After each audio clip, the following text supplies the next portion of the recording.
Всем привет! В прошлом выпуске мы поговорили про весьма уникальное творение Джованни Микелотти, построенное на платформе модели 400i. Результаты торгов оказались весьма впечатляющими, и цена продажи значительно превысила все ожидания. Как обычно, в конце видео будут все подробности. Ну а сегодня мы посмотрим, что нас ждет весной, и вновь посетим Париж. Все потому, что в марте будет выставлен на продажу потрясающий французский гран-туризмо Venturi 300 Atlantic.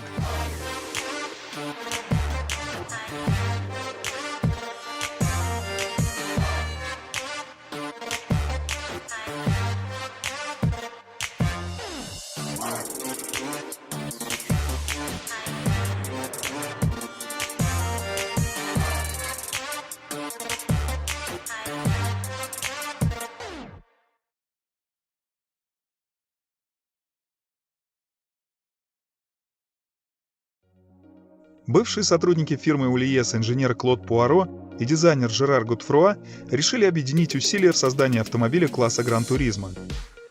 В 1984-м начались работы по созданию полноразмерного макета, который был представлен публике на парижском автосалоне в октябре того же года на стенде Готфруа.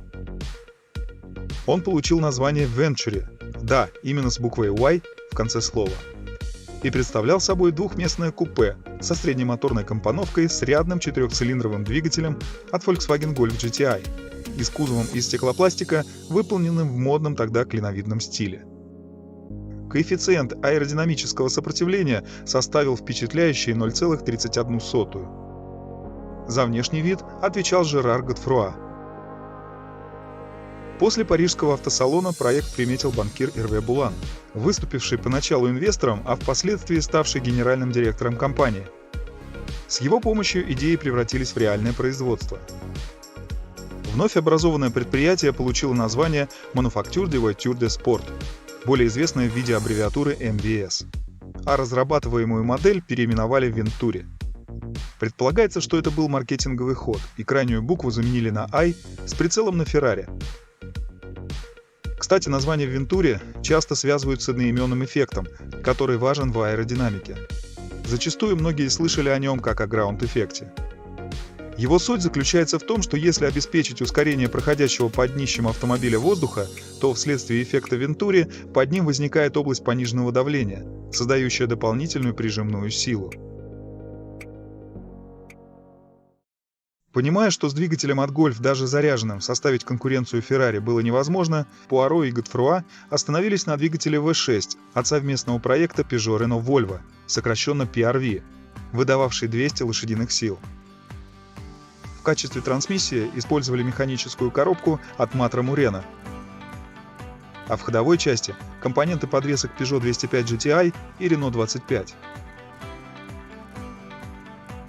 Эта версия MVS Venturi была представлена на парижском автосалоне в 1986 году. Тогда же на него были получены предварительные заказы. Поначалу компания пыталась преодолеть типичные проблемы, с которыми сталкивается вновь образованное предприятие. Штат был неукомплектован, с поставками запчастей и комплектующих были перебои, все это сопровождалось серьезной нехваткой финансов. А из-за никому неизвестного бренда найти импортеров в крупных европейских странах было непросто.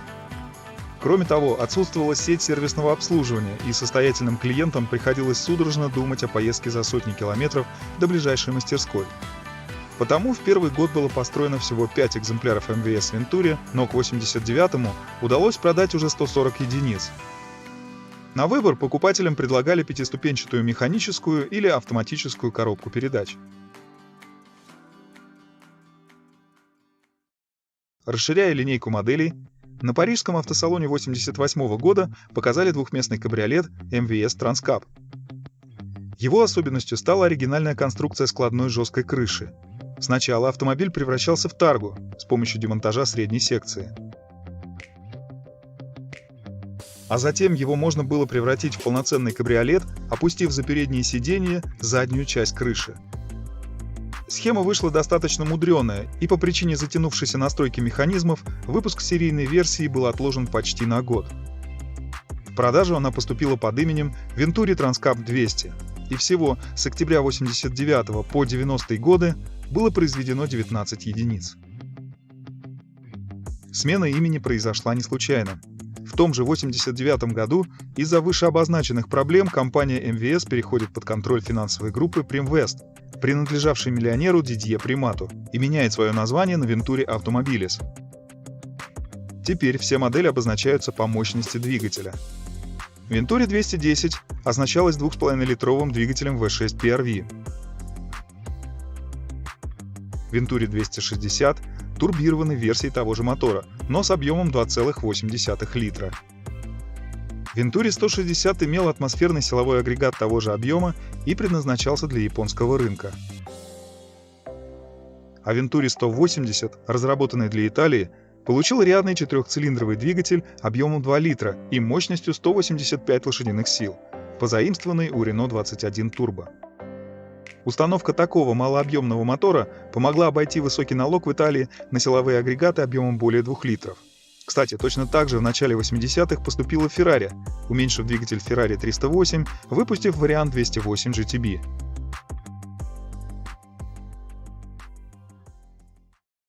Автомобильные СМИ того времени обычно сравнивали модель 260 с Renault Alpine A610 и Lotus Esprit SE. Большинство из них были поражены тем, что по управляемости и реальным характеристикам Venturi превосходил своих соперников. А журнал Car назвал его сравнимым по производительности с Ferrari 348 и превосходящим его по управляемости.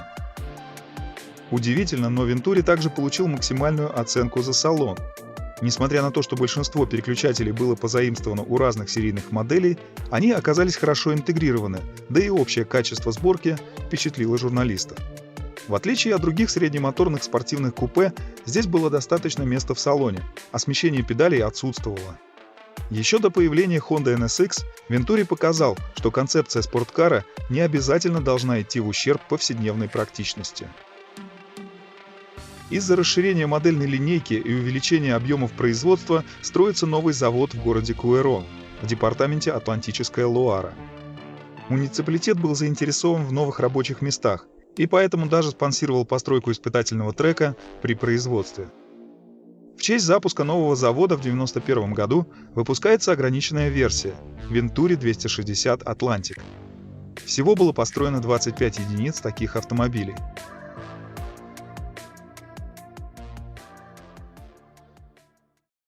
Но владельцы компании хотели не просто строить дорожные автомобили, цели их были гораздо амбициознее. Для участия в гонках в Лимане в 1992 году Venturi выпустила партию гоночных автомобилей 400 Trophy с более широкой колеей и более длинной колесной базой по сравнению с обычной моделью. Специально для них была даже создана гоночная серия Venturi Gentleman Drives Trophy. В том же году были построены 7 экземпляров Venturi 500 LM, 6 из которых спустя некоторое время эволюционировали в модификацию 600 LM. В период с 93 по 95 годы они выступали в Лимане и в серии BPR Global GT. А еще в том же сезоне 92 года Venturi построила шасси LC92 для команды Формулы-1 Ларус. Главным конструктором выступил Робин Хёрд, талантливый инженер, работавший в 60-х годах с Брюсом Маклареном и Фрэнком Уильямсом. В качестве силового агрегата использовался двигатель Lamborghini. За весь сезон пилот команды Бертран Гашо заработал только 1 очко, а Юкио Катаяма – ни одного. По итогам сезона команда заняла только 12-е место из 16 в Кубке конструкторов. На этом опыт Venturi в Формуле 1 был завершен навсегда. В 1994-м произошла очередная смена владельца компании.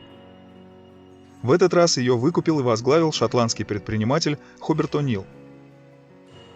Под его руководством была запущена в серию дорожная версия Venturi 400 GT. Это был настоящий суперкар с оснащенным 2 турбинами 3-литровым V6 мощностью 408 лошадиных сил.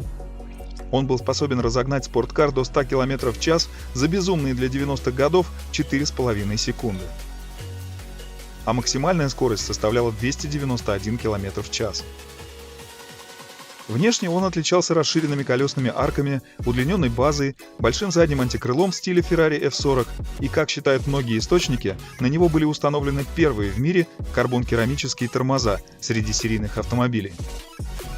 Опять же, если считать 13 произведенных автомобилей из серии, то он и по сей день остается одним из самых мощных французских автомобилей. Параллельно предлагалась более традиционная модель Venturi 260 LM, хотя и ее характеристики были впечатляющие. Автомобиль разгонялся до 100 км в час за 5,4 секунды и развивал скорость до 270 км в час. Кстати, его цена в Германии составляла 148 тысяч марок, что было на 20 тысяч дороже, чем Porsche 911 Carrera в 993 кузове, показатели которого были гораздо интереснее. Неудивительно, что Venturi продолжал оставаться экзотикой. За 2 года на свет появились 13 суперкаров 400 и 33 единицы версии 260 LM.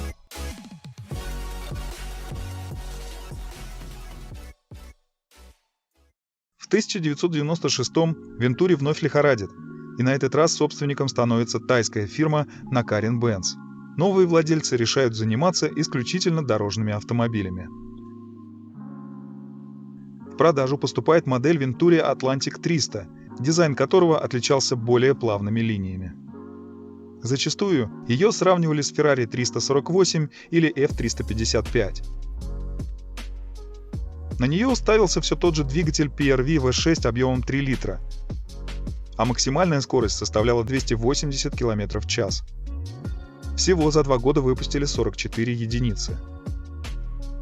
В 1998-м была предложена топовая модификация Atlantic 300 Biturbo мощностью 310 лошадиных сил.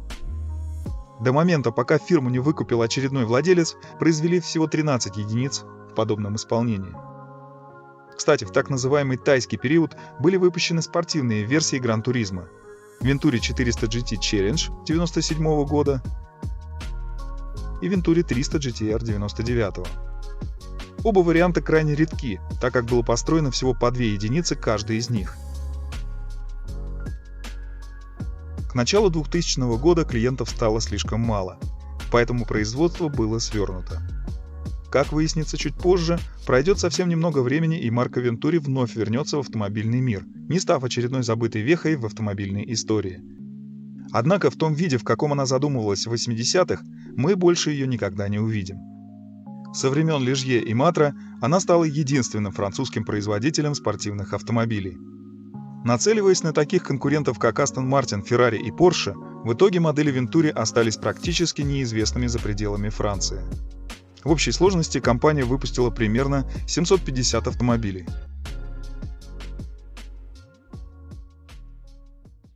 В 2000 году новым собственником Venturi становится миллионер из Монако Джильдо Паланко Пастор. Именно за ним стоит решение прекратить производство старых моделей и перейти к разработке электромобилей. Штаб-квартира отныне тоже располагается на Лазурном берегу в столице одноименного королевства. Уже спустя 2 года после покупки компании на Женевском автосалоне показали двухместный спорткар Venturi Fetish с кузовом из карбона, электромотором мощностью 180 кВт и запасом хода в 350 км. В 2005-м он поступил в продажу по цене 600 тысяч евро, но за 3 года на него нашлось только 20 покупателей. В 2011-м был установлен новый электромотор на 220 кВт, а еще через год появилась открытая версия без дверей Venturi America. В Париже в 2006 году показали 2 транспортных средства на солнечных батареях. Двухместный спидстер Venturi Astra Lab и трехместный сити-кар без дверей Eclectic. Они оба могли заряжаться как от розетки, так и на ходу от солнца, а у Eclectic был еще и ветрогенератор на крыше. В 2008 снова в Париже представлена доработанная версия Eclectic 2.0 и купе Voyage, разработанный Venturi совместно с компанией Michelin. У него было 2 электромотора в каждом колесе, один для движения, второй для управления подвеской Michelin Active Wheel. Суммарную мощность они выдавали в 220 кВт, а запас хода составлял 320 км. Параллельно с этим Venturi участвует в гонках на скорость в американском Бонневилле. В 2016-м на электрическом болиде Venturi Buckeye Bullet мощностью 3000 лошадиных сил был установлен новый рекорд скорости среди электромобилей 549 км в час, официально подтвержденный Международной автомобильной федерацией. С момента появления Формулы И в 2013-м компания Venturi ежегодно участвует в этом чемпионате. Сначала она поставляла полноприводные трансмиссии для Dragon Racing и HWA Race Club, а в 2018-м основала собственную команду Rocket Venturi Racing, подписав контракт с гонщиками Филиппе Массой и Эдуардо Мортаро. И еще одним направлением деятельности Venturi в настоящий момент является разработка гусеничного электровездехода «Антарктика». Цель проекта – проверить способность выдерживать экстремальные температуры до минус 50 градусов по Цельсию. Он был введен в эксплуатацию 10 декабря 2021 года на антарктической станции «Принцесса Елизавета».